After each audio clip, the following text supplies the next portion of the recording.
యేసుని ప్రేమ ఛానల్కి స్వాగతం. దయచేసి ఈ ఛానల్ని లైక్ చేయండి, షేర్ చేయండి, సబ్స్క్రైబ్ చేయండి. తెలుగు డైలీ ఆడియో బైబిల్ యెహెజ్కేలు గ్రంథము 13వ అధ్యాయము. మరియు యెహోవా వాక్కు నాకు ప్రత్యక్షమై ఈలాగు సెలవిచ్చెను. నరపుత్రుడా, ప్రవచించుచున్న ఇశ్రాయేలీల ప్రవక్తలకు విరోధముగా ప్రవచించి మనస్సు వచ్చినట్లు ప్రవచించు వారితో నీవీలాగు చెప్పుము. యెహోవా మాట ఆలకించుడి. ప్రభువైన యెహోవా సెలవిచ్చినదేమనగా, దర్శనమేమియూ కలుగకున్నను స్వబుద్ధిననుసరించు అవివేక ప్రవక్తలకు శ్రమ.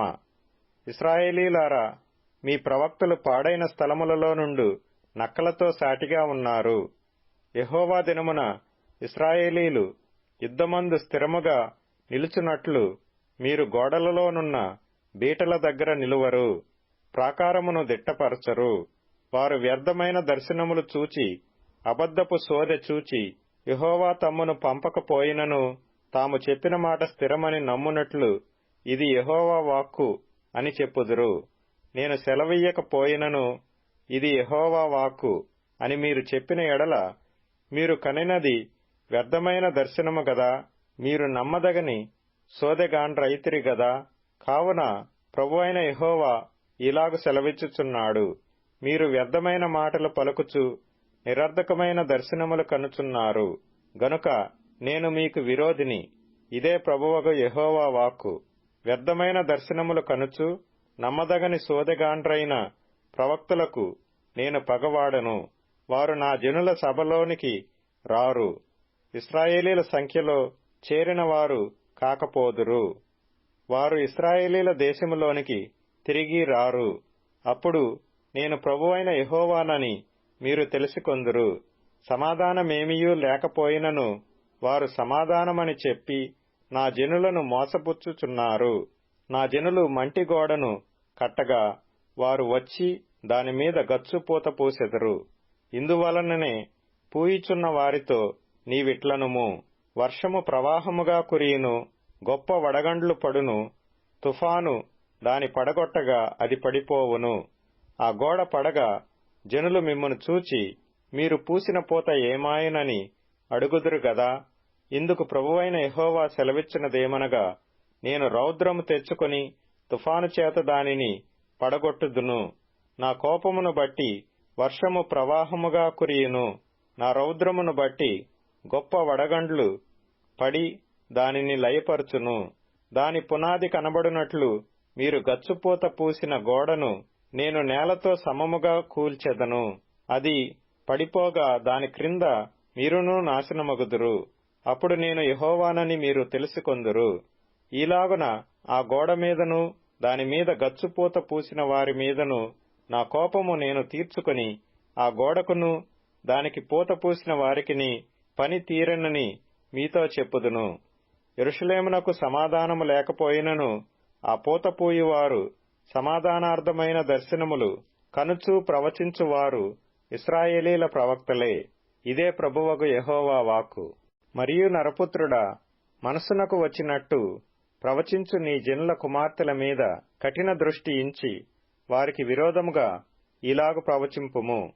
ప్రభువైన యెహోవా సెలవిచ్చినదేమనగా, మనుషులను వేటాడవలనని చేతుల కీళ్లన్నిటికిని గుడ్డలు కుట్టి ఎవరి ఎత్తు చొప్పున వారి తలలకు ముసుకులు చేయు స్త్రీలారా, మీకు శ్రమ. మీరు నా జనులను వేటాడి మిమ్మును రక్షించుకొందురు. అబద్ధపు మాటలను అంగీకరించు నా జనులతో అబద్ధపు మాటలు చెప్పుచు చేరడు యవలకును రొట్టె ముక్కలకును ఆశపడి మరణమునకు పాత్రులు కాని వారిని చంపుచు బ్రతుకుటకు అపాత్రులైన వారిని బ్రతికించుచు నా జనులలో మీరు నన్ను దూషించెదరు. కావున ప్రభువైన యెహోవా ఈలాగు సెలవిచ్చుచున్నాడు, నేను దుఃఖపరచని నీతిమంతుని మనస్సును అబద్ధముల చేత మీరు దుఃఖింపజేయుదురు. దుర్మార్గులు తమ దుష్ప్రవర్తన విడిచి తమ ప్రాణములను రక్షించుకొనకుండా మీరు వారిని ధైర్యపరుతురు. గనుక మనుషులను వేటాడుటకై మీరు కుట్టు గుడ్డలకు నేను విరోధినై వారిని విడిపించెదను. మీ కౌగిటిలో నుండి వారిని ఊడబెరికి మీరు వేటాడు మనుషులను నేను విడిపించి తప్పించుకొననిచ్చెదను. మరియు నేను యెహోవానని మీరు తెలుసుకొనున్నట్లు మీరు వేసిన ముసుకులను నేను చింపి మీ చేతిలో నుండి నా జనులను విడిపించెదను. వేటాడుటకు వారికను మీ వశమున ఉండరు. మీరికను వ్యర్థమైన దర్శనములు కనకయుందురు, సోదె చెప్పకయుందురు. నేను యెహోవానని మీరు తెలుసుకొనున్నట్లు నా జనులను మీ వశము నుండి విడిపించెదను. యెహెజ్కేలు గ్రంథము 14వ అధ్యాయము. అంతటా ఇశ్రాయేలీయుల పెద్దలలో కొందరు నా యొద్దకు వచ్చి నా ఎదుట కూర్చుండి ఉండగా యెహోవా వాక్కు నాకు ప్రత్యక్షమై ఈలాగు సెలవిచ్చెను. నరపుత్రుడా, ఈ మనుష్యులు తమ హృదయములలో విగ్రహములనే నిలుపుకొని దోషము పుట్టించు అభ్యంతరమును తమ ఎదుటనే పెట్టుకొనియున్నారు. వీరు నా యొద్ద ఏమైనా విచారణ చేయదగునా? కావున నీవు వారికి సంగతి తెలియజేసి ఈలాగు చెప్పుము. ప్రభువైన యెహోవా సెలవిచ్చినదేమనగా, తమ విస్తారమైన విగ్రహములను బట్టి తమ మనస్సున విగ్రహములను నిలుపుకొని తమకు దోషము కలుగజేసుకొని తమ ఎదుట అభ్యంతరమును పెట్టుకొని ప్రవక్తల యొద్దకు వచ్చు ఇశ్రాయేలీలందరూ తమ విగ్రహముల మూలముగా నాకు అన్యులైరి.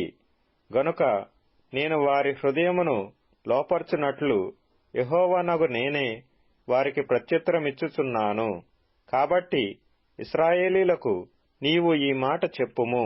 ప్రభువగు యెహోవా సెలవిచ్చినదేమనగా, మీ విగ్రహములను విడిచిపెట్టి మీరు చేయు హేయ కృత్యములన్నిటినీ మాని మనస్సు త్రిప్పుకొనుడి. ఇశ్రాయేలీలలోనూ వారి దేశములో నివసించు పరదేశులలోనూ ఎవరైనను నన్ను అనుసరించక నాకు అన్యులై తమ మనసున విగ్రహములను నిలుపుకొని తమకు దోషము కలుగజేసుకొని అభ్యంతరమును తమ ఎదుట పెట్టుకొని తమ నిమిత్తమై నా యొద్ద విచారణ చేయవలనని ప్రవక్త యొద్దకు వచ్చిన ఎడల యెహోవానగు నేనే స్వయముగా వారికి ప్రత్యుత్తరమిచ్చెదను. ఆ మనుషులకు నేను విరోధినై నేను యెహోవానని వారు తెలుసుకొనున్నట్లు వారిని సూచనగాను సామెతగాను చేసి నా జనులలో నుండి నేను వారిని నిర్మూలము చేసెదను. మరియు ప్రవక్త యొకడు మోసపోయి ఒక మాట చెప్పిన ఎడల యెహోవానగు నేనే ఆ ప్రవక్తను మోసపుచ్చువాడనై నేనే వానికి విరోధినై నా జనులైన ఇశ్రాయేలీలలో నుండి వానిని నిర్మూలము చేసెదను.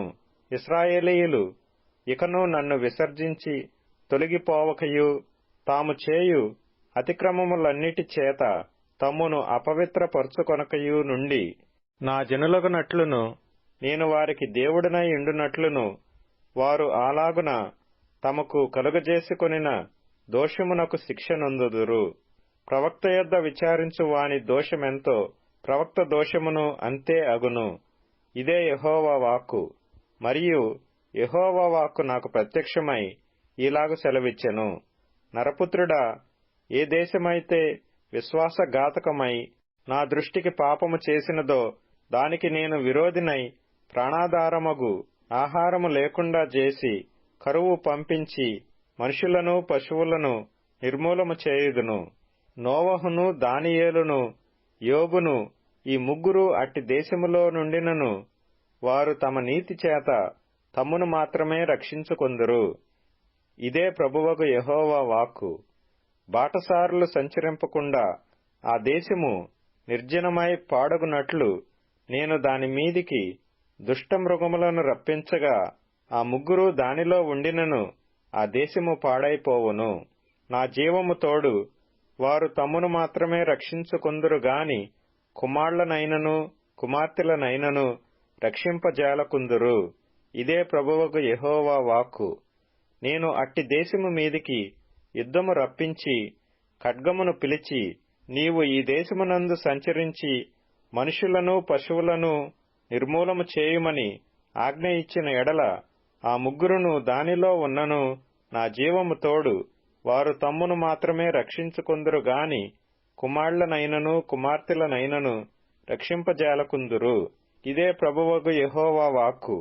అట్టి దేశములోనికి తెగులు పంపి మనుషులను పశువులను నిర్మూలమగుటకై ప్రాణహానికరమగునంతగా నేను నా రౌద్రమును కుమ్మరించిన ఎడల నోవహును, దానియేలును, యోబును ఈ ముగ్గురు దానిలో ఉన్నను నా జీవము తోడు వారు తమ నీతి చేత తమ్మును మాత్రమే రక్షించుకొందురు గాని కుమారునినైనను కుమార్తెనైనను రక్షింపజాలకుందురు. ప్రభువగు యెహోవా ఈ మాట సెలవిచ్చుచున్నాడు. మనుషులను పశువులను నిర్మూలము చేయవలనని నేను ఖడ్గము చేతను, క్షామము చేతను, దుష్టమృగముల చేతను, తెగులు చేతను ఈ 4 విధముల యెరూషలేము మీద తీర్పు తీర్చిన ఎడల అట్టి వారుండినను వారు దాని రక్షింపలేరు. దానిలో కుమారుల శేషము, కుమార్తెల శేషము కొంత నిలుచును. వారు బయటికి రప్పింపబడెదరు. మీరు వారి ప్రవర్తనను, వారి క్రియలను గుర్తుపట్టునట్లు వారు బయలుదేరి మీ యొద్దకు వచ్చెదరు. దాని గుర్తుపట్టి యెరూషలేము మీదికి నేను రప్పించిన కీడును గూర్చియు దానికి నేను సంభవింపజేసినదంతటినీ గూర్చియు మీరు ఓదార్పు నొందుతురు. మీరు వారి ప్రవర్తనను, క్రియలను చూచి నేను చేసినదంతయు నిర్హేతుకముగా చేయలేదని మీరు తెలుసుకొని ఓదార్పు నొందుదురు. ఇదే ప్రభువైన యెహోవా వాక్కు. యెహెజ్కేలు గ్రంథము 15వ అధ్యాయము. మరియు యెహోవా వాక్కు నాకు ప్రత్యక్షమై ఇలాగు సెలవిచ్చెను. నరపుత్రుడా, ద్రాక్ష చెట్టు కర్ర అడవి చెట్లలోనున్న ద్రాక్ష చెట్టు కర్ర తక్కిన చెట్ల కర్ర కంటెను ఏమైనా శ్రేష్టమా?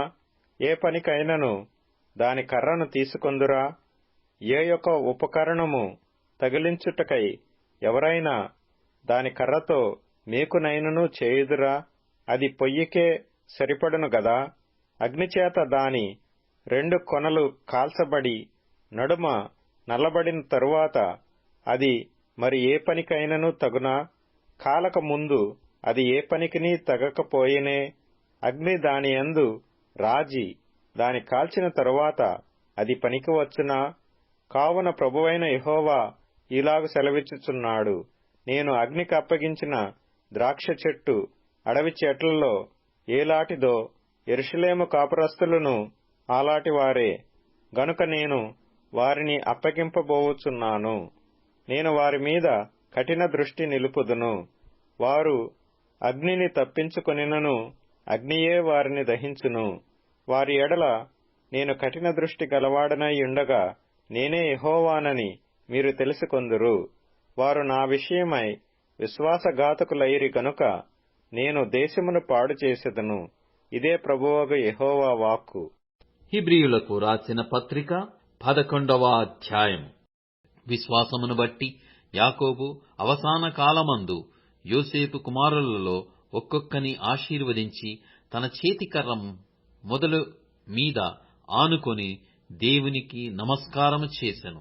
యోసేపు తనకు అవసాన కాలము సమీపించినప్పుడు విశ్వాసమును బట్టి ఇశ్రాయేలు కుమారులను నిర్గమమును గూర్చి ప్రశంసించి తన శల్యములను గూర్చి వారికి ఆజ్ఞాపించెను.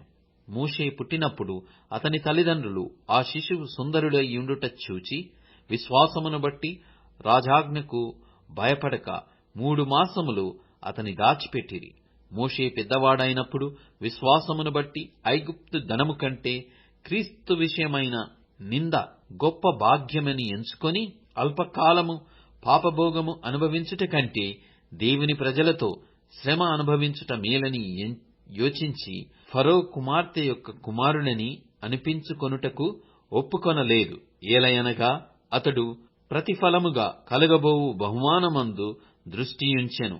విశ్వాసమును బట్టి అతడు అదృశ్యుడైన వానిని చూచుచున్నట్టు స్థిరబుద్ధి గలవాడై రాజాగ్రహమునకు భయపడక ఐగుప్తును విడిచిపోయెను.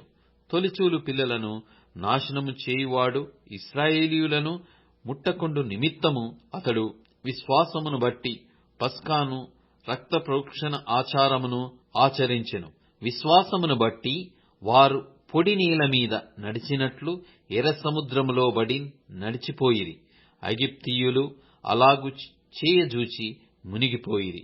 విశ్వాసమును బట్టి 7 దినముల వరకు ప్రదక్షిణము చేయబడిన తరువాత యెరికో గోడలు కూలెను.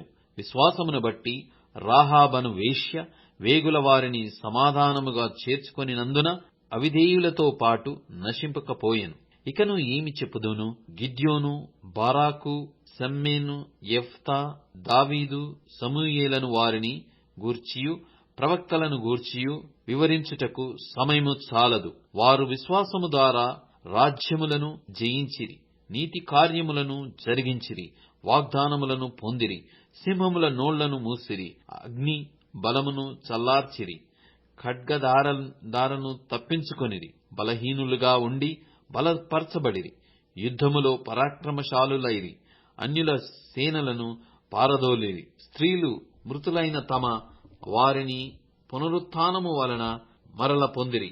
కొందరైతే మరి శ్రేష్టమైన పునరుత్థానము పొందగోరి విడుదల పొందనొల్లక యాతన పెట్టబడిరి. మరికొందరు తిరస్కారములను, కొరడా దెబ్బలను, మరి బంధకములను, ఖైదును అనుభవించిరి. రాళ్లతో కొట్టబడిరి, రంపములతో కోయబడిరి, శోధింపబడిరి, ఖడ్గముతో చంపబడిరి. గొర్రె చర్మములను, మేక చర్మములను వేసికొని దరిద్రులయ్యుండి శ్రమపడి హింస పొందుచు అడవులలోను, కొండల మీదను, గుహలలోను, సొరంగములలోను తిరుగులాడుచు సంచరించిరి. అట్టివారికి ఈ లోకము యోగ్యమైనది కాదు. వీరందరూ తమ విశ్వాసము ద్వారా సాక్ష్యము పొందిన వారైనను మనము లేకుండా సంపూర్ణులు కాకుండు నిమిత్తము దేవుడు మన కొరకు మరి శ్రేష్టమైన దానిని ముందుగా సిద్ధపరచెను గనక వీరు వాగ్దాన ఫలము అనుభవింపలేదు. దయచేసి ఈ ఛానల్ని లైక్ చేయండి, షేర్ చేయండి, సబ్స్క్రైబ్ చేయండి.